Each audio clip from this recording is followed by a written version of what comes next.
Bonjour mon père. Merci beaucoup d'être présent parmi nous. Euh, oui. Ah oui, est-ce que vous nous entendez bien? Oui, je vous entends bien et vous-même, Oui, super, on vous vous entend m'entendez bien? parfaitement. Euh, donc nous sommes avec Roger Lévesque et Soufiane que vous connaissez déjà. Est-ce que vous pourriez nous présenter un petit peu votre parcours et ce qui vous a amené à lancer justement Med 25 en introduction de cette table ronde? Oui, donc merci beaucoup pour votre accueil. Heureux de rencontrer Soufiane et l'amiral. Je ne vois plus la salle, si c'est possible de la voir, c'est sympa. Mais je ne sais pas si c'est techniquement possible. Voilà, c'est plus sympathique pour moi de vous avoir en vue. Euh, donc je suis arrivé à Marseille en 2021 du diocèse de Paris auprès du cardinal Aveline avec ce projet de servir la paix en Méditerranée. Ça donnait l'occasion de créer un service des relations méditerranéennes, donc dans le cadre du diocèse. Et assez rapidement, ce service diocésain s'est ouvert à un projet plus large lancé par la conférence épiscopale italienne d'assemblée d'évêques de la Méditerranée qui avait eu lieu à Bari en 2020 et à Florence en 2022. Et c'est à la suite de ces rencontres méditerranéennes de Florence et de Bari que l'idée est venue de solliciter des jeunes dans un contexte interreligieux pour dialoguer avec les évêques de la Méditerranée. Et nous avons lancé MED 23 Marseille, qui s'est réalisé donc le 22-23 septembre 2023. Le pape François est venu conclure ces rencontres méditerranéennes à Marseille et on a vu l'intérêt de rassembler des jeunes des 5 rives de la Méditerranée, de confessions différentes, et de les faire travailler ensemble. Ça a donné lieu à des rencontres à Tirana en 2024, d'une très belle session que nous avons pu faire dans le cadre de l'Albanie, où le dialogue interreligieux est particulièrement intéressant suite aux persécutions antireligieuses que le pays a subies et de la manière dont les communautés religieuses, principalement musulmanes, orthodoxes et catholiques, ont réussi à créer un tissu d'unité, de résistance d'abord, mais ensuite de fraternité entre eux.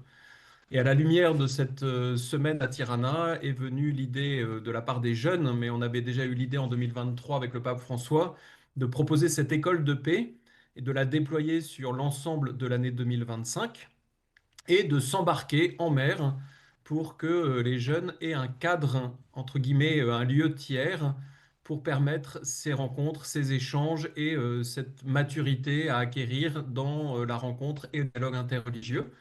Nous avons eu la grande chance et providentielle de rencontrer l'AJD, l'association du jeudi et du dimanche, qui est propriétaire du Bel Espoir, et qui ont bien voulu devenir les partenaires de ce projet Med 25 Bel Espoir. Et donc à partir du 1er mars et jusqu'au 25 octobre 2025, nous avons ainsi enchaîné 8 sessions de 25 jeunes à bord du Bel Espoir, des sessions d'une quinzaine de jours qui accueillaient avec l'équipage de la JD entre 20 et 25 jeunes venus des 5 rives de la Méditerranée. Chaque session commençait par un colloque d'ouverture dans une ville de départ et chaque session s'achevait par un festival conclusif dans la ville d'arrivée, à l'exception du Liban, où la session libanaise ayant été prise dans la tourmente de la guerre entre Israël et l'Iran, le bateau a dû rebrousser chemin vers Chypre pour des raisons de sécurité. Mais toutes les autres sessions ont pu faire cette traversée d'une rive à l'autre et vivre ce colloque, ce festival et cette traversée. L'enjeu de ces traversées était toute simple, hein, de permettre à ces jeunes avec la JD de bénéficier de la pédagogie de la mer et de cette association AJD qui est vraiment ancrée dans l'intégration sociale et de mettre cette intégration sociale au service de l'intégration socio-culturelle, religieuse, économique de la Méditerranée. Et à l'intérieur de cette pédagogie de la mer, de la navigation, de la rencontre, hein, nous avons inséré hein, une approche anthropologique de l'écoute du récit de chacun des jeunes. Donc c'est une étape très importante dans notre pédagogie, donner à chacun la parole pour que son récit devienne la matière première du dialogue.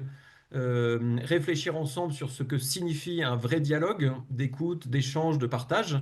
Et là, nous avons mis en œuvre la formule de la synodalité, donc de cette capacité à s'écouter les uns les autres et à prendre la parole à l'intérieur d'un groupe d'une façon assez ordonnée. Nous avons aussi honoré la dimension d'intériorité et de prière propre à chacun. Donc c'était des dimensions anthropologiques vraiment importantes. Et puis ensuite, à la lumière de ce socle commun d'une anthropologie de la rencontre et du dialogue, d'affronter des questions communes à nos différentes confessions, à savoir principalement la justice, l'écologie, le droit des personnes, en particulier le droit des femmes, dans le contexte méditerranéen, le dialogue des cultures, le dialogue des religions, et de porter ces défis ensemble pour mettre par écrit la réflexion de cette jeunesse. Et le livre blanc est en cours d'écriture. 3 chapitres sont déjà écrits et 5 sont en cours d'écriture. Et ce livre blanc sera remis au pape Léon XIV en janvier. Et ce livre blanc a pour but d'avoir une base d'écoute de la jeunesse méditerranéenne pour avancer dans les futurs projets d'école de paix. Voilà un petit peu les grandes lignes de la jeunesse de ce projet et de son développement.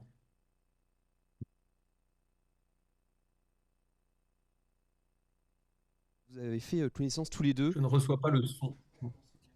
Ah, pardon.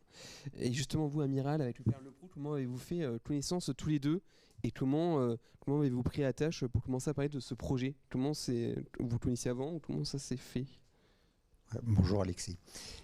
Euh, le, Bonjour. bah, le- c'est le père Alexis qui a contacté la JD, a demandé rendez-vous pour venir nous voir en Bretagne, à la Berverac, au nord de Brest, pour présenter ce projet.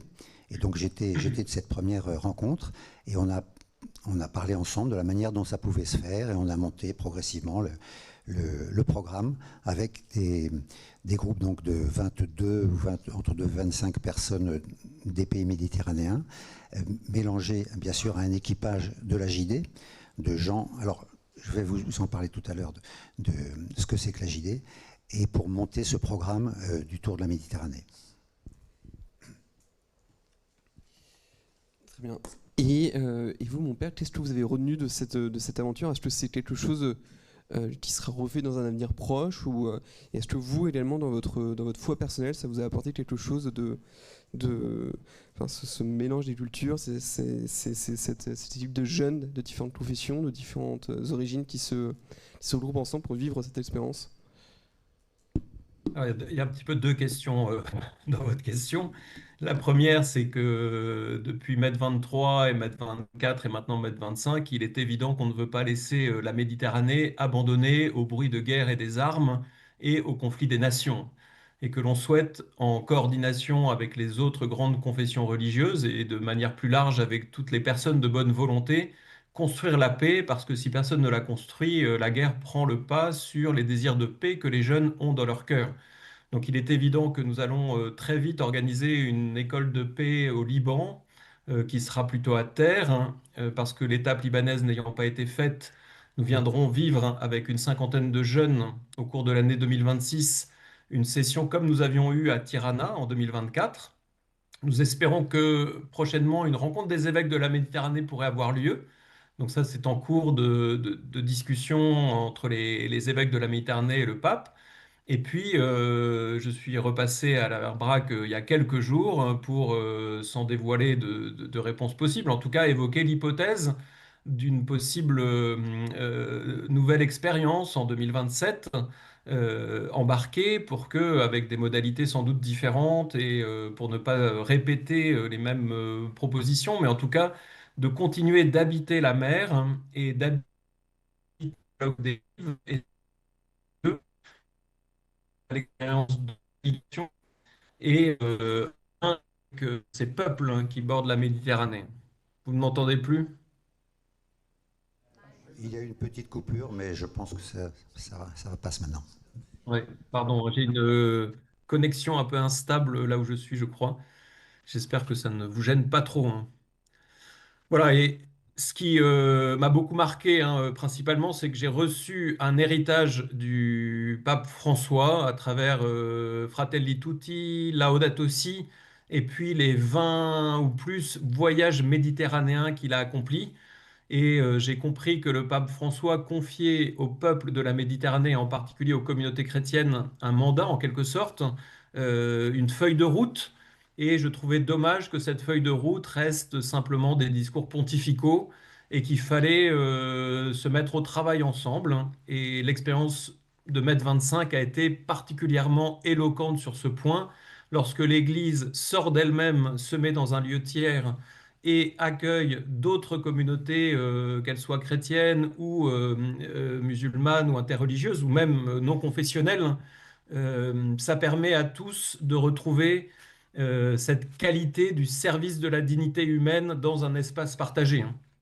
Et donc je crois que c'est une des responsabilités des églises et des confessions religieuses de rejoindre cette aspiration des gens à avoir plus de justice, à avoir la paix et à construire un univers pour les enfants et les jeunes qui soit porteur d'espérance.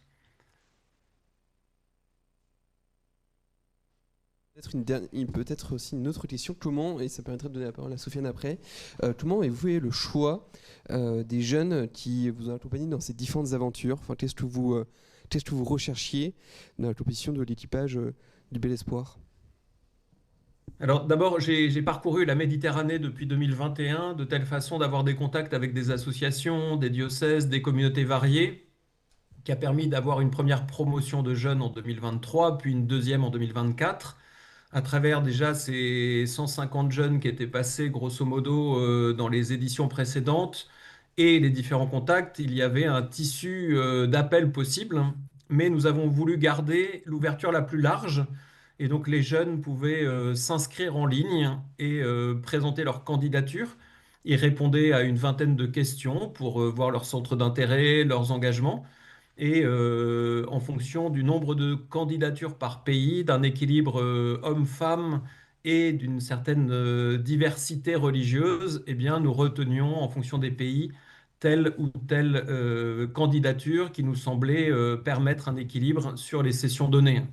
Voilà, c'était un travail toujours évidemment délicat. On a regretté de ne pas en prendre certains. Certains ont pris des places mais finalement ne sont pas venus et ont été remplacés par d'autres qui sont venus en dernière minute. La jeunesse est mobile et la gestion des places n'était pas très très simple.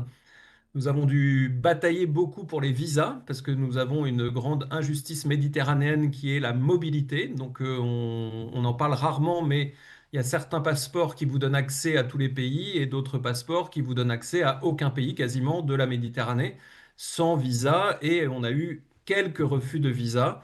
Mais j'avoue que sur le nombre de visas demandés, grâce à un travail étroit avec le ministère des Affaires étrangères, avec les consulats des différents pays, on a réussi à éviter un maximum de refus. Et ça montre aussi que le dialogue interreligieux n'est pas de son côté, mais que c'est un dialogue permanent avec la diplomatie, avec le monde économique pour soutenir le projet financièrement.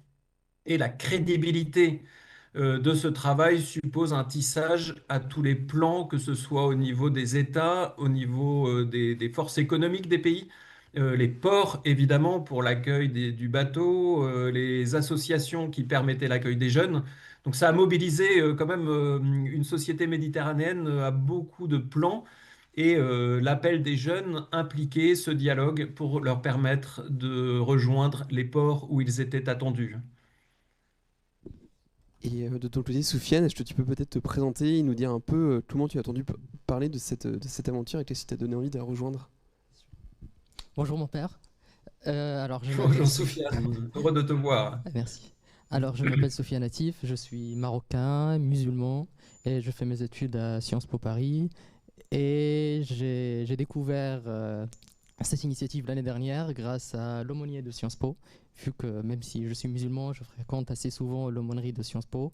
Et un jour, l'aumônier nous a parlé de cette initiative, il nous a envoyé un lien sur le groupe WhatsApp et il nous a invités à candidater.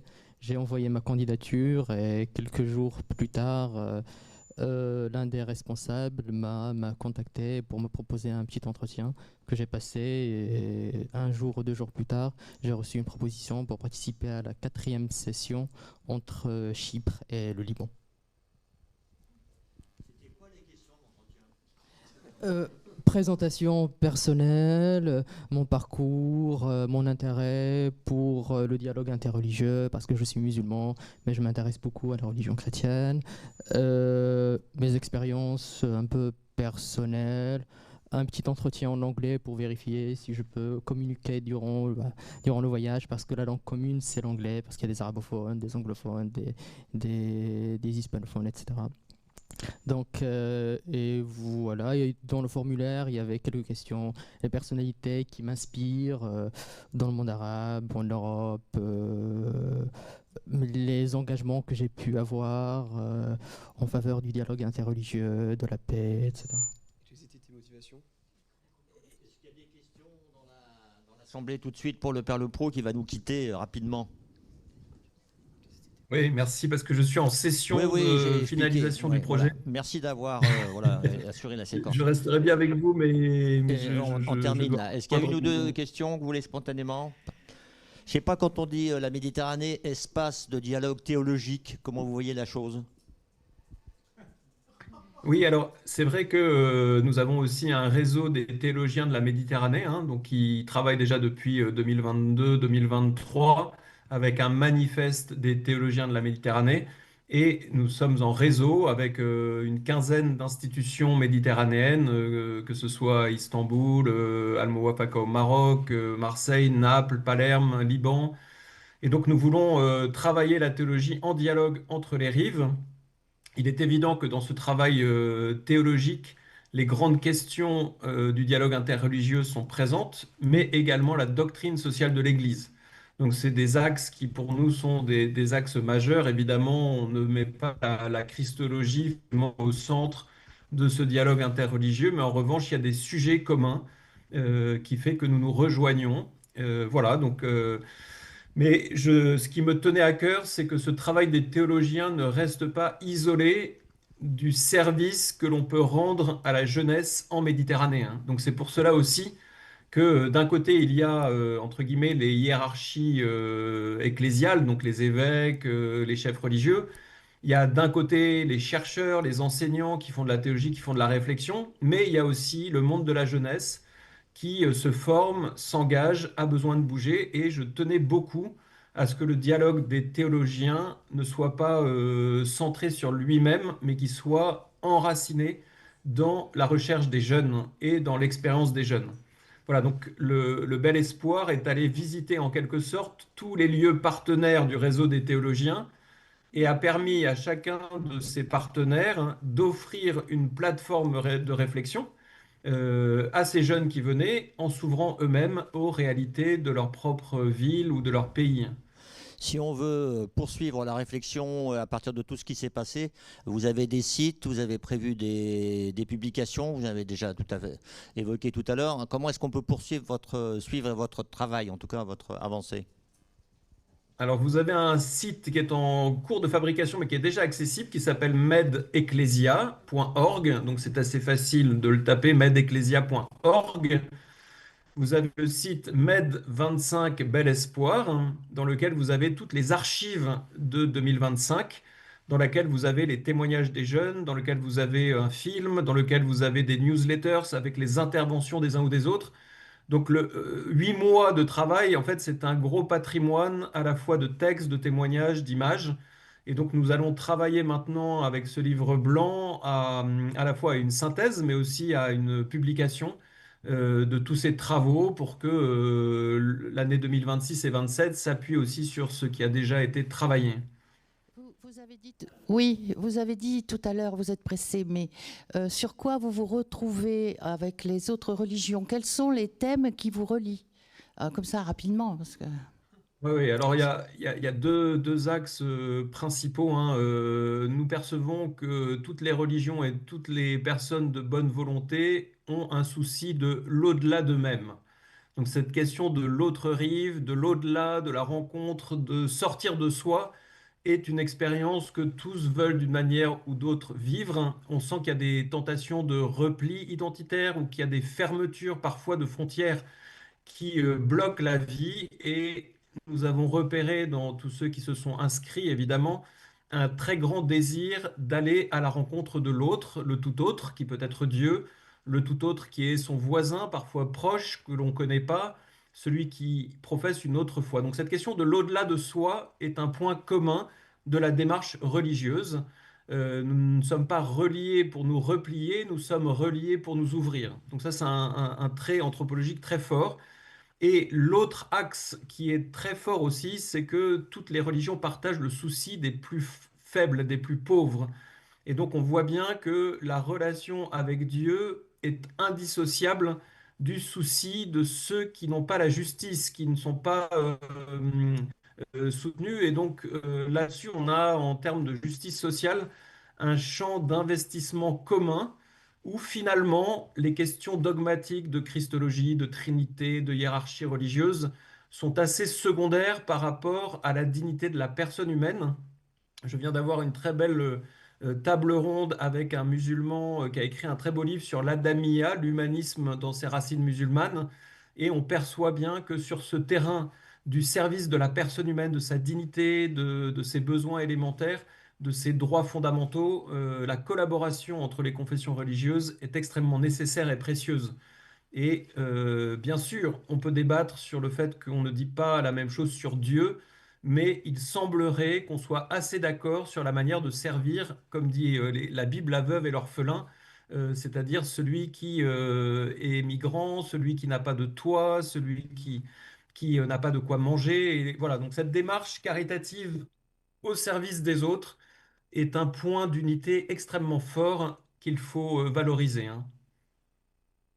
Merci beaucoup, Père Leproux. Bon séminaire, en tout cas. Merci pour Merci, ce hein. témoignage depuis Marseille. Merci à l'équipe technique aussi qui a dû s'équiper. Merci. Bon travail à vous et merci de votre invitation. Merci. Et à bientôt. Au revoir. Au revoir.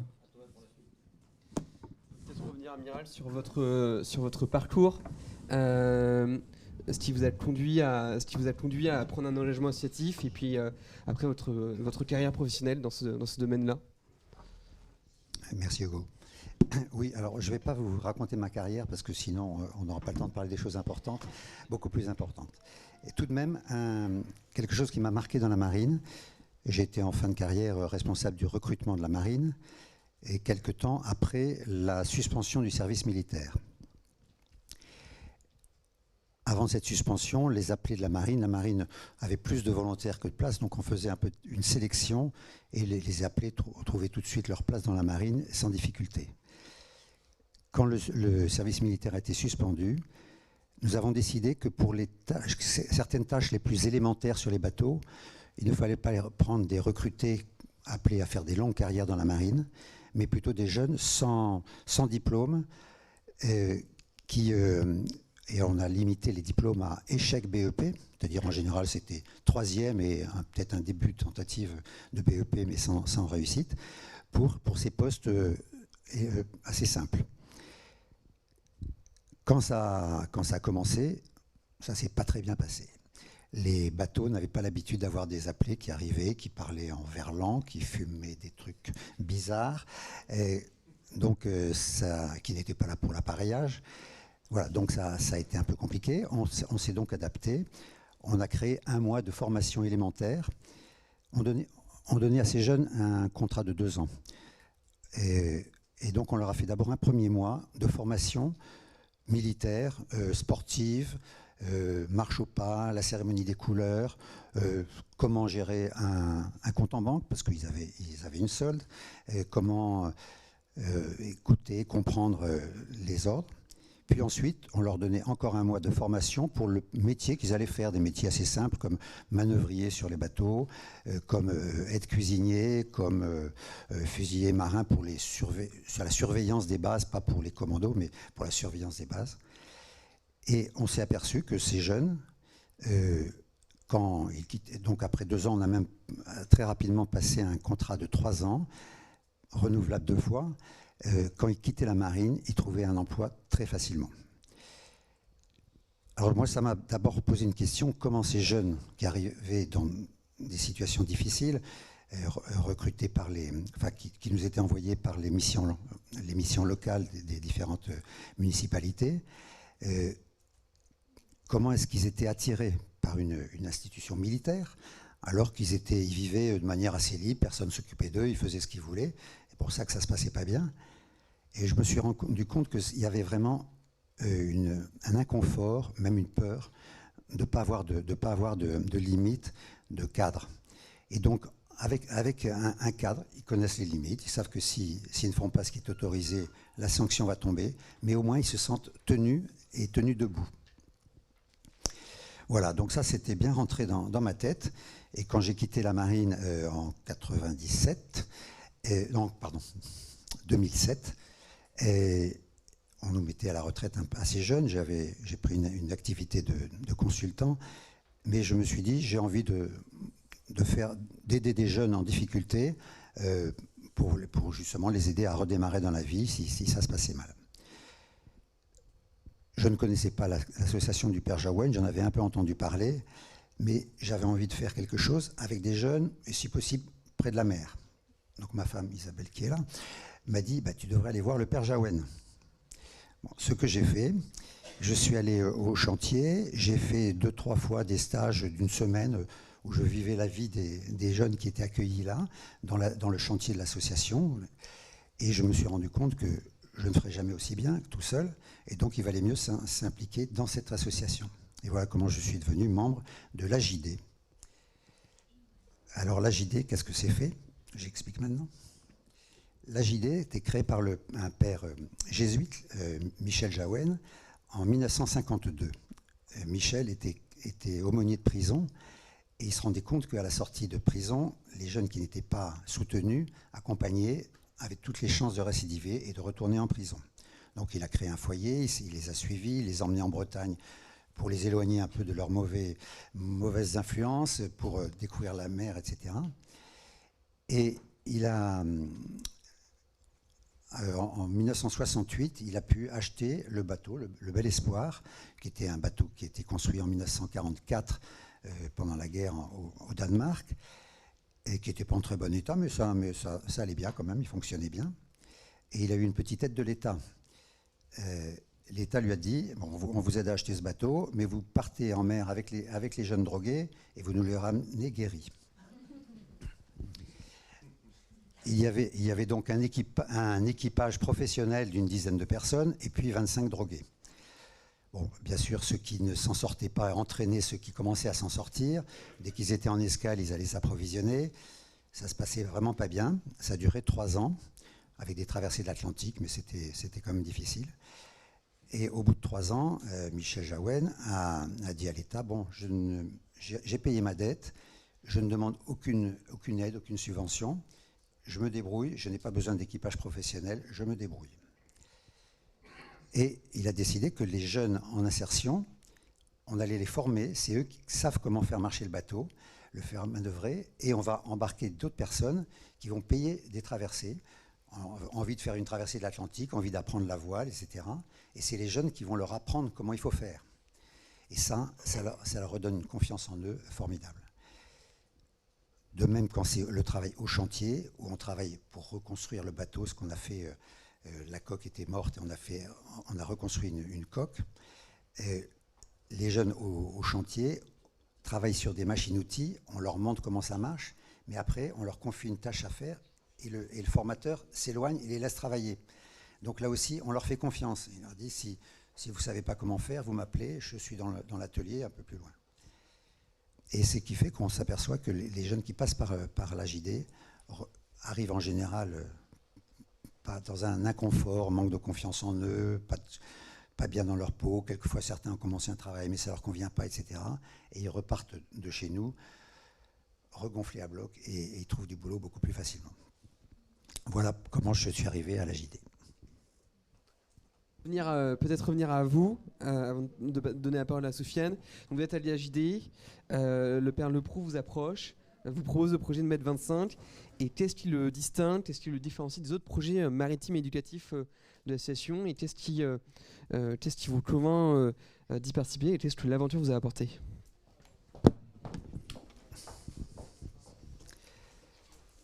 Je crois que ce qui diversifie, c'est qu'on a eu une année complète tournée vers le même objectif, de faire se rencontrer des personnes et travailler ensemble.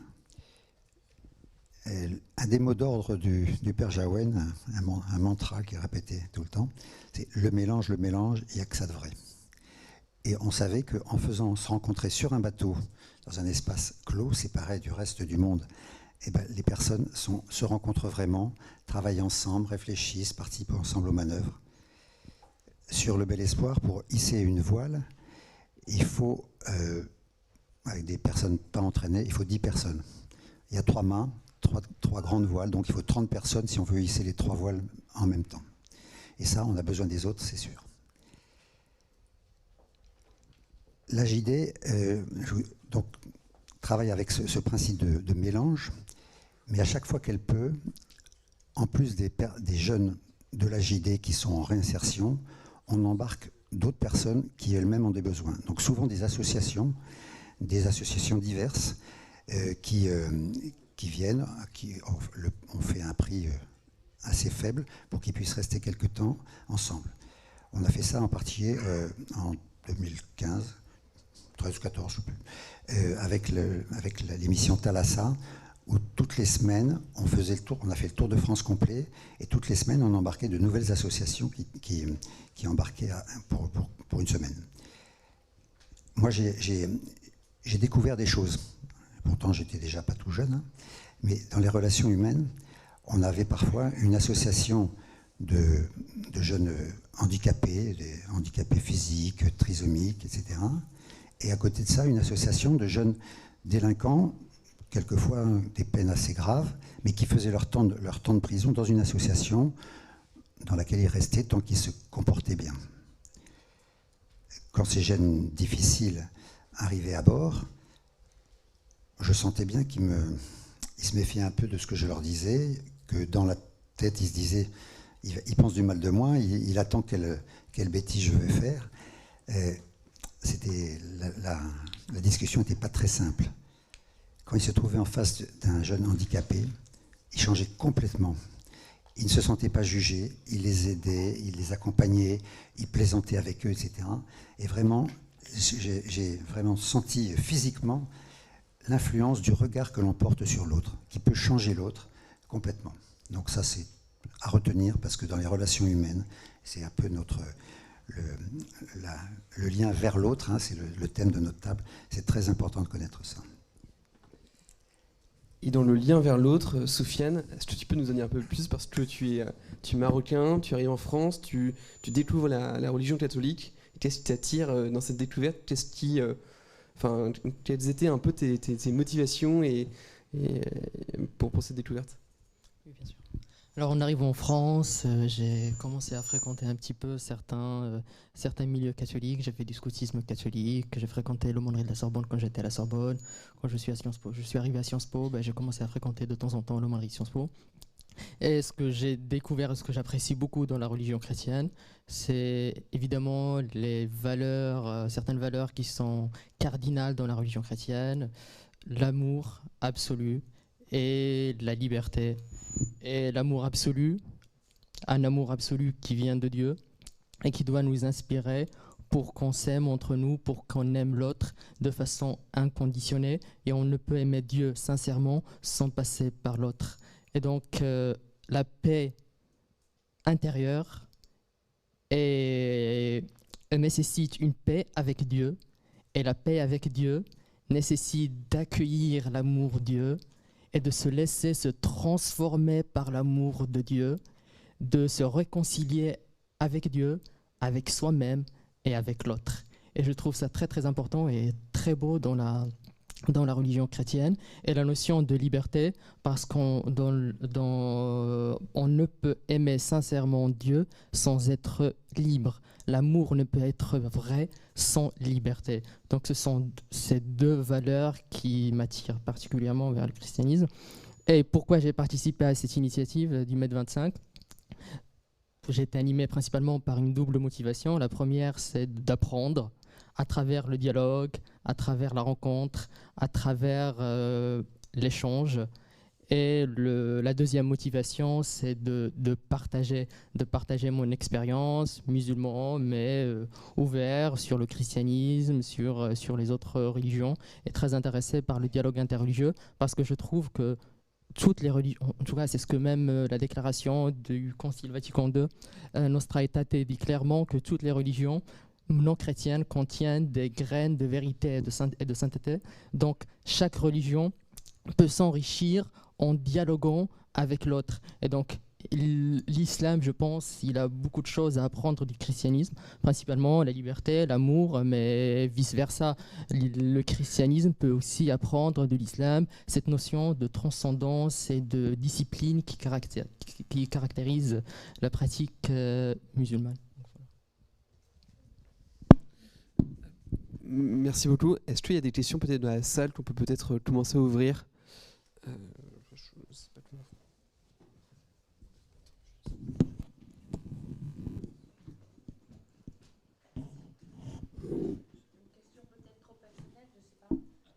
Qu'est-ce que vous pensez du travail possible sur la paix entre les jeunes?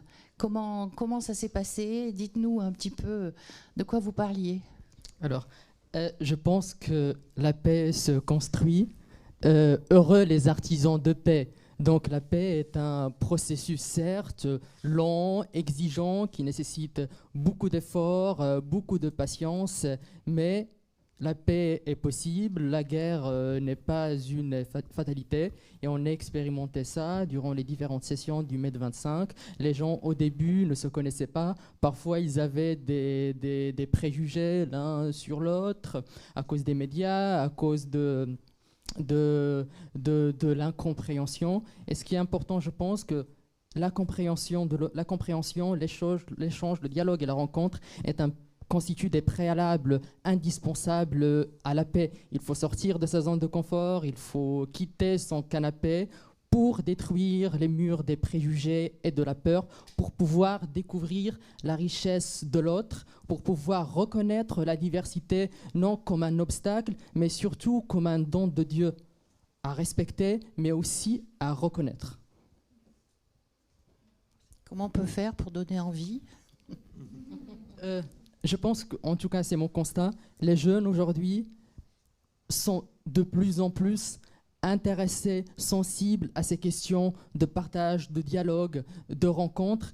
Et je pense que le monde d'aujourd'hui a besoin de ça. Comment donner envie aux jeunes, comment donner envie aux gens de s'engager au profit de la paix en Europe, en Méditerranée, mais partout dans le monde. Je pense que ça part de la compréhension de soi-même. Il faut connaître sa propre foi, connaître sa propre identité, se connaître soi-même avant de s'ouvrir sur l'autre. Et c'est l'intérêt du dialogue.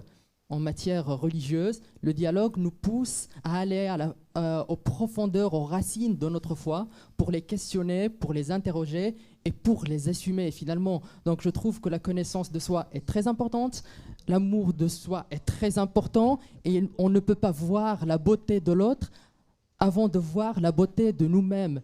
On ne peut pas reconnaître la dignité de l'autre avant de reconnaître la dignité de nous-mêmes. Donc le travail commence par soi avant d'aller vers l'autre. Je pense que c'est très important.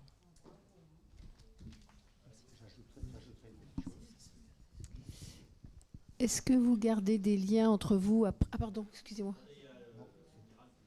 Ah bah pardon. Ouais. Vous m'entendez? Ça y est. Non, je voulais juste ajouter une chose. Ce qui peut faire envie, c'est quand vous avez vu le bateau arriver à Marseille, où sur les 200 jeunes qui avaient fait le tour de la Méditerranée, il y en avait une centaine qui étaient revenus à Marseille pour l'arrivée du bateau. Quand vous voyez la joie de ces jeunes, je pense que ça donne envie d'en faire partie. Et ça, ils ont vécu ces moments de paix formidables sur le bateau.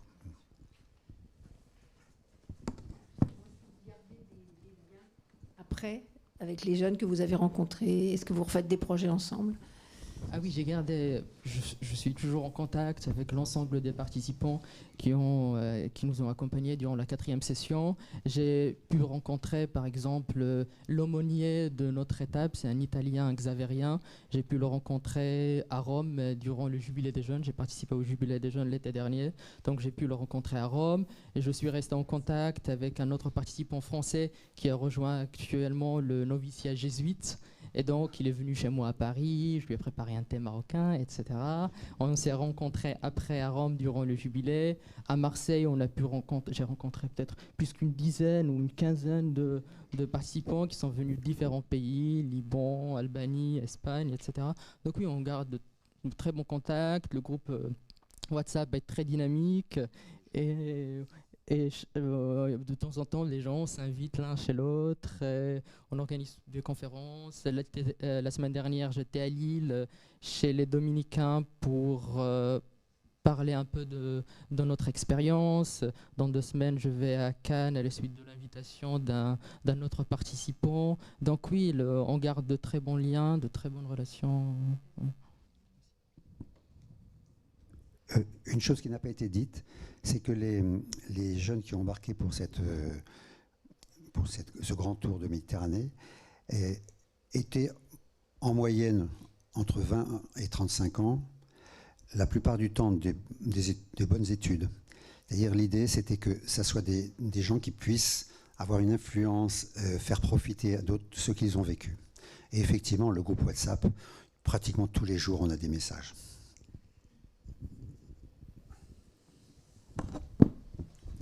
Oui, merci Soufiane pour déjà la profondeur des mots et qui se partagent avec vous, contre-amiral.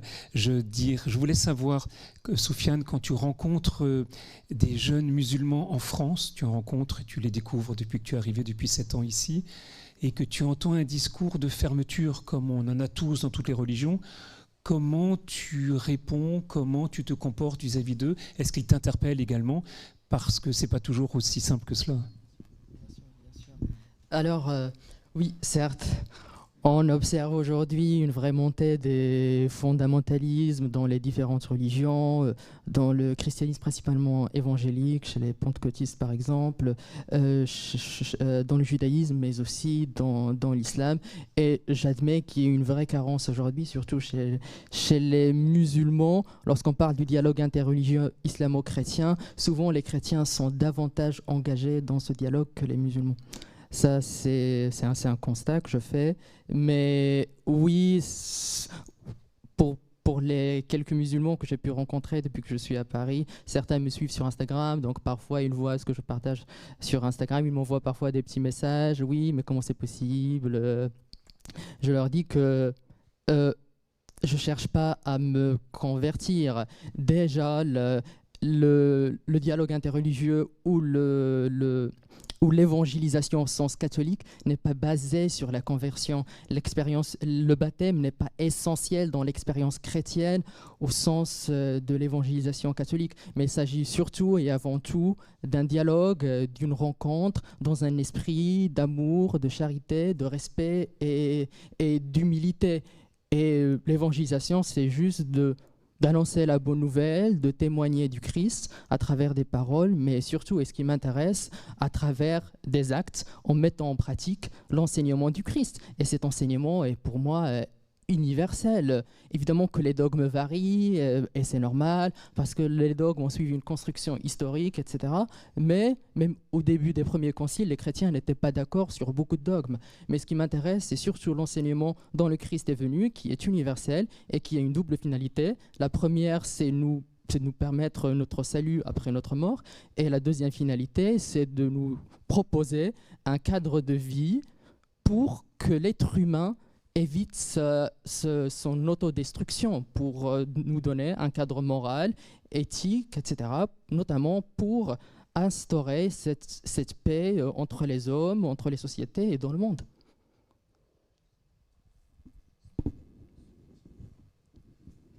Justement, on parle beaucoup aujourd'hui, on a beaucoup parlé de la notion de changement. On a souvent un regard, parfois une moindre espérance, malheureusement, en matière de renforcement du dialogue interreligieux.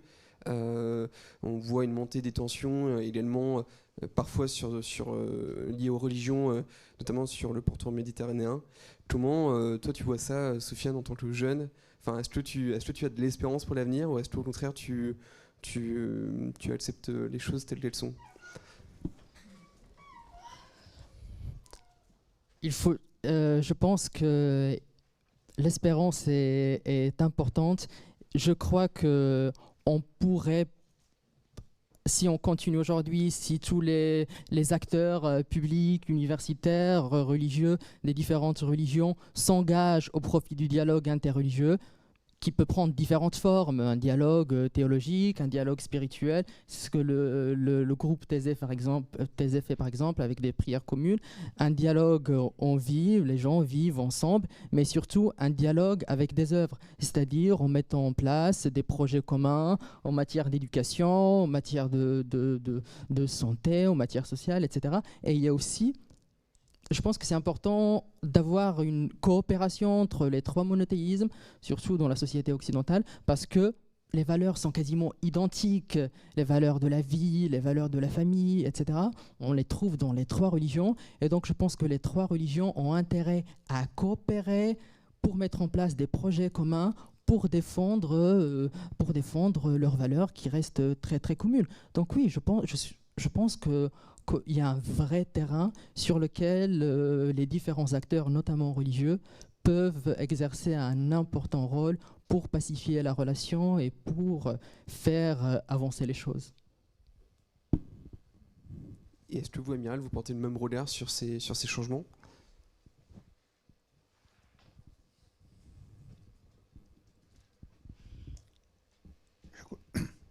Je pense que là, c'est la vie sur le terrain, la vie dans des activités communes, porter des projets ensemble, faire marcher un bateau ensemble.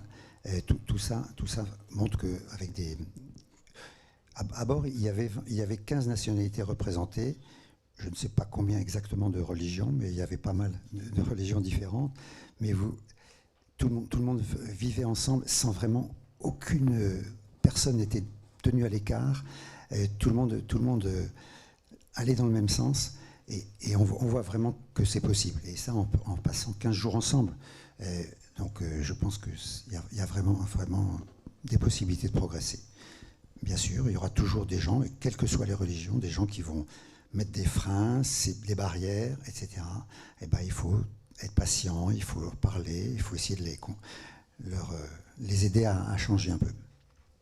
Je peux ajouter quelque chose. Durant notre voyage, les jeunes étaient très curieux des religions des autres, et les musulmans qui viennent de Tunisie, les Marocains, etc., ils n'avaient jamais assisté à une messe avant, et on avait des messes quasiment tous les jours au milieu de la Méditerranée, et tous les musulmans étaient là au moment de la messe, ils participaient à la messe. Les chrétiens aussi ont participé aux prières du vendredi.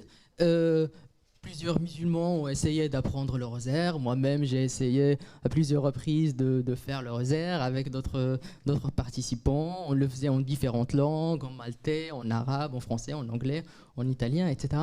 Donc, oui, je pense que le vivre ensemble est possible, la paix est possible. Il suffit juste d'avoir la volonté. Tout commence par la volonté, je pense.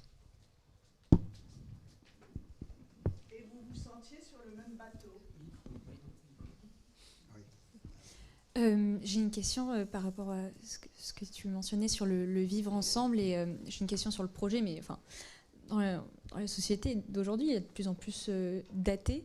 Et du coup, je voulais savoir, enfin, première question basique, est-ce qu'il y avait des athées à bord du bateau? Et ensuite, comment est-ce que vous concevez le rôle, quelle place vous laissez aux athées dans le dialogue religieux?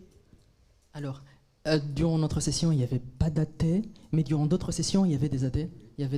Et l'équipage était en majorité athée, je pense. L'équipage était au minimum non pratiquant, oui. Et je pense pour une bonne partie athée. Mais ils ont suivi aussi, ils se sont mélangés au groupe de tous les Méditerranéens, et ça faisait qu'une seule famille. Hein. Il n'y avait aucune différence. Et pour répondre à ta deuxième question, je pense que le dialogue interreligieux, c'est un dialogue entre les différents croyants, mais aussi entre les croyants et les non-croyants. Pas pour les convertir ou leur dire il faut croire en Dieu, Dieu existe, etc.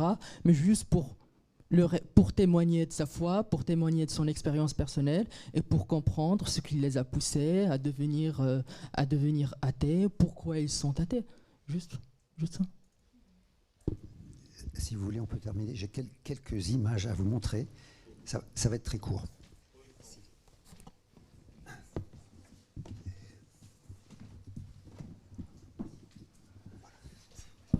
Alors, en attendant les images, à quel moment vous avez failli craquer pendant la traversée ou pas du tout? Parce que là, on est sur un petit nuage, tout le monde sur un bateau, on fait la tournée de la Méditerranée, tout le monde s'entend, on va à la messe, on va au chemin. À quel moment vous avez senti des tensions ou une tension ou une question? Je pense que le moment où il y avait un peu de tension, c'était au moment de l'annulation de notre voyage. On était peut-être à 20 miles marins à peu près du Liban. Et à cause du déclenchement de la guerre entre Israël et le Liban, et on a dû faire demi-tour, donc les gens étaient très déçus. Personnellement, j'étais très déçu parce que j'avais choisi cette session exprès pour pouvoir aller au Liban, pour découvrir le brassage un peu religieux, culturel qui caractérise la société libanaise. On était très très tristes, certains en pleuraient, une fille libanaise était très très déçue. On a vu ce soir-là, on a vu des traces dans le ciel, d'explosions, des traces lumineuses, etc. Le bouclier de fer israélien. Non, j'ai failli craquer une fois ou deux. Allez-y aussi entre nous. Hein. Soufiane parlait de Sarah, une Libanaise qui avait un visa pour une entrée à Chypre, parce que normalement, après l'escale, elle devait rester au Liban. Comme elle n'a pas pu débarquer au Liban, elle est revenue à Chypre. Et la bagarre pour l'autoriser à sortir du bateau sans visa, ça a été infernal. Et de temps en temps, il a fallu que je me retienne parce que... Ce matin, nous, on a beaucoup entendu la prise en compte des vulnérabilités et la montée des inquiétudes. Est-ce que ça rejoint votre expérience?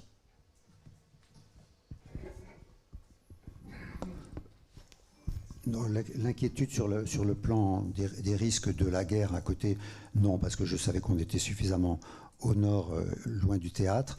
On avait un hélicoptère de la Marine nationale qui était passé, qui avait fait le tour du bateau et qui était...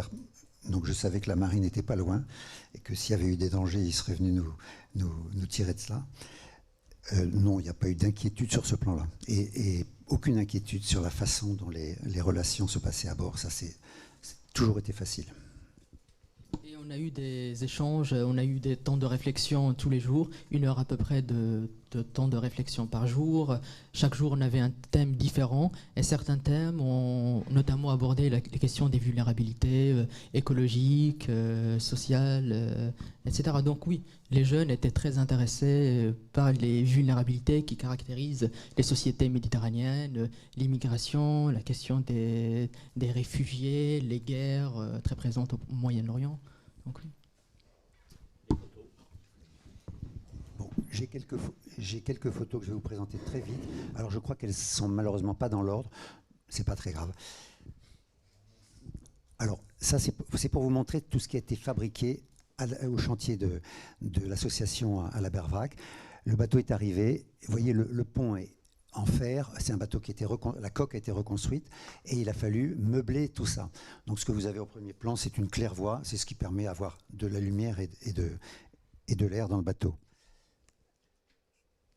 Le moteur, qui est bien vieux, il était refait entièrement, déshabillé, refait à neuf par les jeunes au chantier. La claire-voie a un état précédent dans les ateliers à l'intérieur du bâtiment qui est devant le bateau.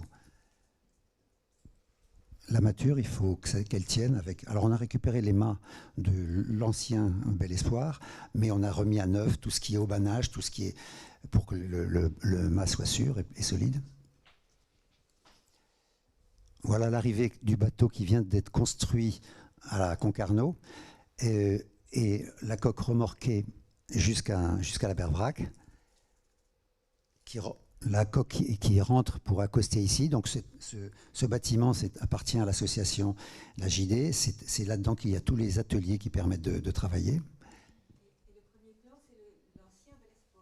Et le premier plan, c'est l'ancien Bel Espoir avec, vous voyez, ce qu'il faut mettre, le roof, qui est la grande pièce où on prend les repas ensemble, 35 personnes, derrière la passerelle, derrière la cuisine. Et les claire-voies ne sont pas en place. Le bateau, alors c'est l'ancien, voilà à quoi ça représente. Les grandes voiles, je vous dis, donc la misaine, la grand voile, l'artimon, 10 personnes pour hisser ça, parce qu'il y a une vergue qui est très lourde, un pic qui est très lourd, et c'est dur. Il y a le hunier, là, il faut 15 personnes pour le rouler, une fois qu'il a été déroulé, enfin, etc. Voilà comment était le bateau quand il est arrivé. Et là-dedans, il a fallu construire des logements pour 40 personnes. La machine, il a fallu complètement aménager le compartiment machine pour pouvoir mettre le moteur, pour pouvoir mettre les groupes électrogènes, etc.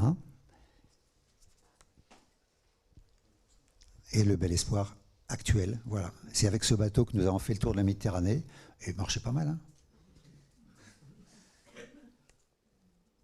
Voilà, même les voiles, dans le chantier, on a construit une voilerie de façon à pouvoir travailler sur des voiles, les réparer.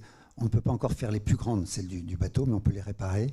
Et puis l'association a d'autres bateaux qui sont donnés à l'association, qui les accepte quand ça sert soit pour la formation des jeunes de l'association, soit pour leur apprendre à travailler, à réparer, etc. Oui, le travail sur l'arrière pour faire toutes les finitions du bateau. Alors, nous avons eu quelques visiteurs, ce qui n'était pas prévu. Quand la dernière étape, c'était Naples-Marseille, et le cardinal Aveline a demandé au pape s'il accepterait de recevoir au Vatican les jeunes qui ont fait cette traversée, qui ont navigué. Et le pape a demandé où le bateau ferait escale. Il a dit, si c'est à Ostie, j'irai. Donc le bateau a fait escale à Ostie. Et je peux vous dire que l'accueil était formidable, mais ils ne se sont pas mis sur leur 31, hein, c'était leur tenue normale. Hein. Donc,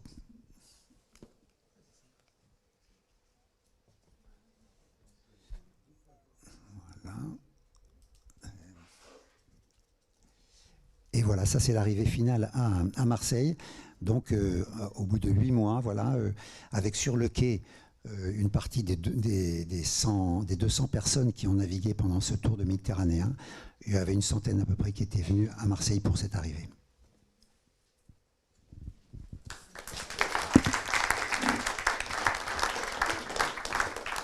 Merci beaucoup.